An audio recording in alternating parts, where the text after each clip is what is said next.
Chapter 20. The events which took place during those 8 days.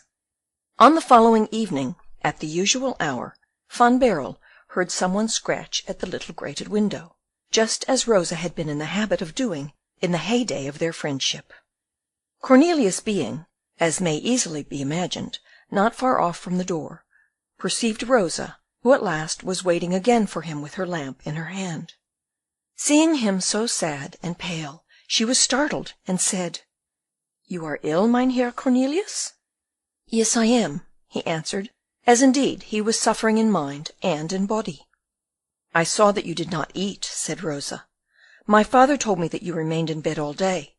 I then wrote to calm your uneasiness concerning the fate of the most precious object of your anxiety." "And I," said Cornelius, "I have answered. Seeing your return, my dear Rosa, I thought you had received my letter." "It is true, I have received it. You cannot this time excuse yourself with not being able to read. Not only do you read very fluently, but also you have made marvellous progress in writing. Indeed, I have not only received but also read your note. Accordingly, I am come to see whether there might not be some remedy to restore you to health." "Restore me to health?" cried Cornelius. "But have you any good news to communicate to me?" Saying this, the poor prisoner looked at Rosa, his eyes sparkling with hope.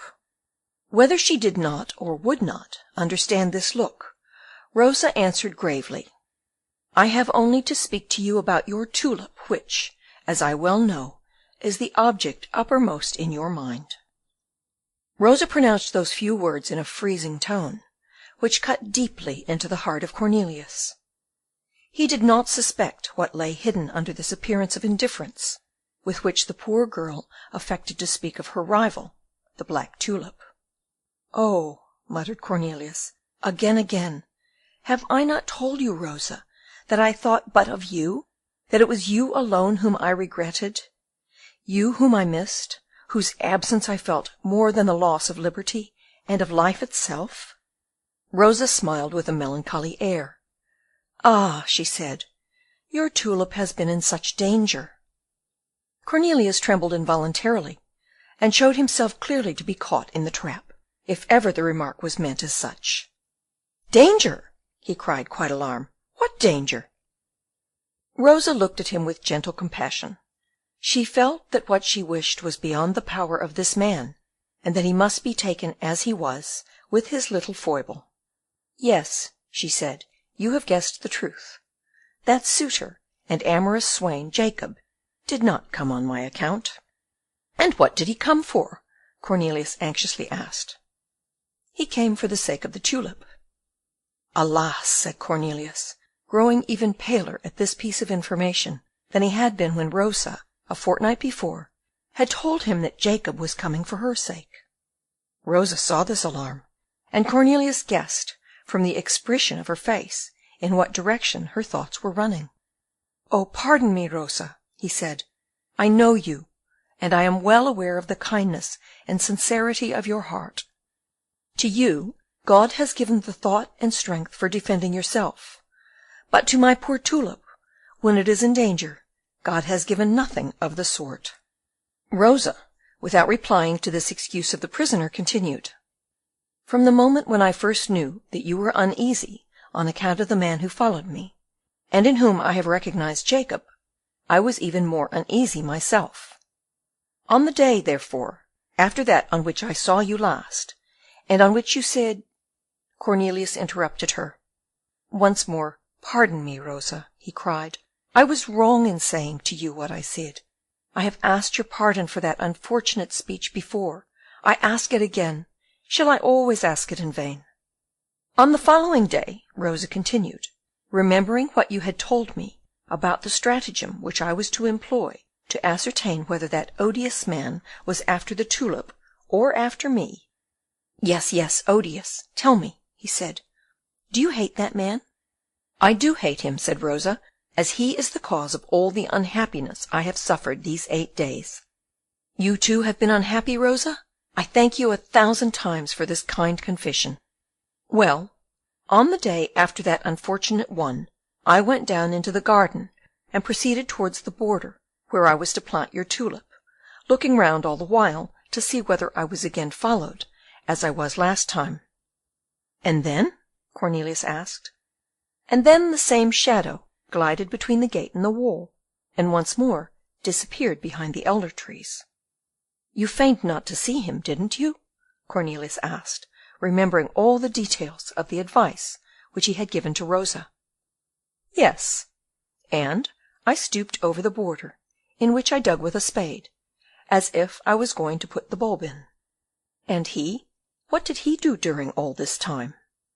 "I saw his eyes glisten through the branches of the tree, like those of a tiger." "There you see, there you see!" cried Cornelius. "Then, after having finished my make-believe work, I retired. But only behind the garden door, I dare say, so that you might see through the keyhole what he was going to do when you had left?" "He waited for a moment, very likely to make sure of my not coming back, after which he sneaked forth from his hiding-place, and approached the border by a long roundabout. At last, having reached his goal, that is to say, the spot where the ground was newly turned, he stopped with a careless air, looking about in all directions, and scanning every corner of the garden, every window of the neighbouring houses, and even the sky, after which, thinking himself quite alone, quite isolated, and out of everybody's sight, he pounced upon the border, plunged both his hands into the soft soil, took a handful of the mould, which he gently frittered between his fingers to see whether the bulb was in it, and repeated the same thing twice or 3 times, until at last he perceived that he was outwitted. Then, keeping down the agitation which was raging in his breast, he took up the rake, smoothed the ground so as to leave it on his retiring in the same state as he had found it, and quite abashed and rueful, walked back to the door, affecting the unconcerned air of an ordinary visitor of the garden. "Oh, the wretch!" muttered Cornelius, wiping the cold sweat from his brow. "Oh, the wretch! I guessed his intentions. But the bulb, Rosa, what have you done with it? It is already rather late to plant it." "The bulb? It has been in the ground for these 6 days." "Where, and how?" cried Cornelius. "Good heaven, what imprudence! What is it? In what sort of soil is it? In what aspect, good or bad? Is there no risk of having it filched by that detestable Jacob?" "There is no danger of its being stolen," said Rosa, "unless Jacob will force the door of my chamber."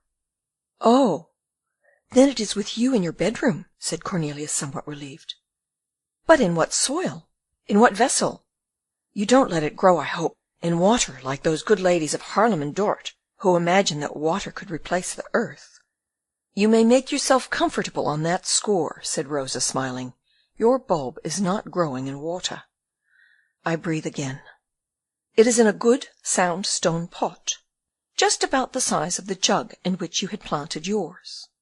The soil is composed of 3 parts of common mould, taken from the best spot of the garden, and 1 of the sweepings of the road. I have heard you, and that detestable Jacob, as you call him, so often talk about what is the soil best fitted for growing tulips, that I know it as well as the first gardener of Haarlem. And now, what is the aspect, Rosa? At present it has the sun all day long, that is to say, when the sun shines. But when it once peeps out of the ground, I shall do as you have done here, dear Mynheer Cornelius. I shall put it out of my window on the eastern side from 8 in the morning until 11, and in my window towards the west from 3 to 5 in the afternoon." "That's it," cried Cornelius. "And you are a perfect gardener, my pretty Rosa. But I am afraid the nursing of my tulip will take up all of your time." "Yes, it will," said Rosa, "but never mind. Your tulip is my daughter. I shall devote to it the same time as I should to a child of mine, if I were a mother. Only by becoming its mother," Rosa added smilingly, "can I cease to be its rival." "My kind and pretty Rosa," muttered Cornelius, casting on her a glance in which there was much more of the lover than of the gardener, and which afforded Rosa some consolation. Then, after a silence of some moments, during which Cornelius had grasped through the openings of the grating for the receding hand of Rosa, he said, Do you mean to say that the bulb has now been in the ground for 6 days? Yes, 6 days, Mynheer Cornelius, she answered. And it does not yet show leaf? No, but I think it will tomorrow. Well then, tomorrow you will bring me news about it, and about yourself, won't you, Rosa? I care very much for the daughter, as you called it just now, but I care even much more for the mother. Tomorrow? Said Rosa, looking at Cornelius askance. I don't know whether I shall be able to come tomorrow. Good heavens, said Cornelius, why can't you come tomorrow? Mynheer Cornelius, I have lots of things to do. And I have only one, muttered Cornelius. Yes, said Rosa, to love your tulip. To love you, Rosa.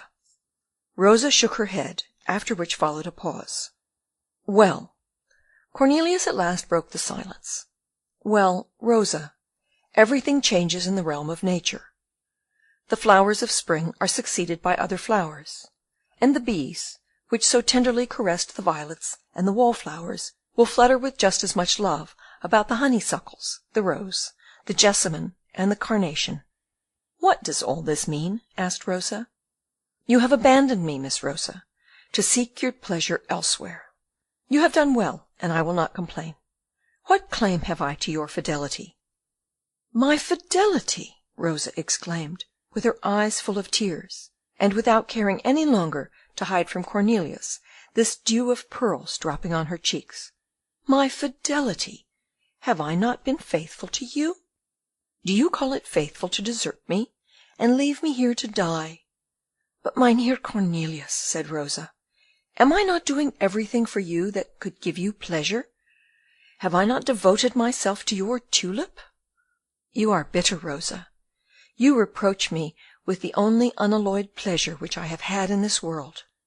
I reproach you with nothing, Mynheer Cornelius, except, perhaps, with the intense grief which I felt when people came to tell me at the Buitenhof that you were about to be put to death. You are displeased, Rosa, my sweet girl, with my loving flowers. I am not displeased with your loving them, Mynheer Cornelius. Only it makes me sad to think that you love them better than you do me. Oh, my dear, dear Rosa, look how my hands tremble. Look at my pale cheek. Hear how my heart beats. It is for you, my love, not for the black tulip. Destroy the bulb. Destroy the germ of that flower. Extinguish the gentle light of that innocent and delightful dream, to which I have accustomed myself. But love me, Rosa, love me, for I feel deeply that I love but you. Yes, after the black tulip, sighed Rosa, who at last no longer coyly withdrew her warm hands from the grating, as Cornelius most affectionately kissed them. Above and before everything in this world, Rosa. May I believe you? As you believe in your own existence. Well then, be it so. But loving me does not bind you too much. Unfortunately, it does not bind me more than I am bound, but it binds you, Rosa, you. To what? First of all, not to marry. She smiled. That's your way, she said. You are tyrants, all of you. You worship a certain beauty. You think of nothing but her. Then you are condemned to death, and whilst walking to the scaffold, you devote to her your last sigh. And now you expect poor me to sacrifice to you all my dreams and my happiness. But who is the beauty you are talking of, Rosa? Said Cornelius, trying in vain to remember a woman to whom Rosa might possibly be alluding. The dark beauty, with a slender waist, small feet, and a noble head. In short, I am speaking of your flower. Cornelius smiled. That is an imaginary lady love, at all events, whereas, without counting that amorous Jacob, you, by your own account, are surrounded with all sorts of swains, eager to make love to you. Do you remember, Rosa, what you told me of the students, officers and clerks of the Hague? Are there no clerks, officers, or students at Loevestein? Indeed there are, and lots of them. Who write letters? They do write. And now, as you know how to read. Here Cornelius heaved a sigh at the thought that, poor captive as he was, to him alone Rosa owed the faculty of reading the love letters which she received.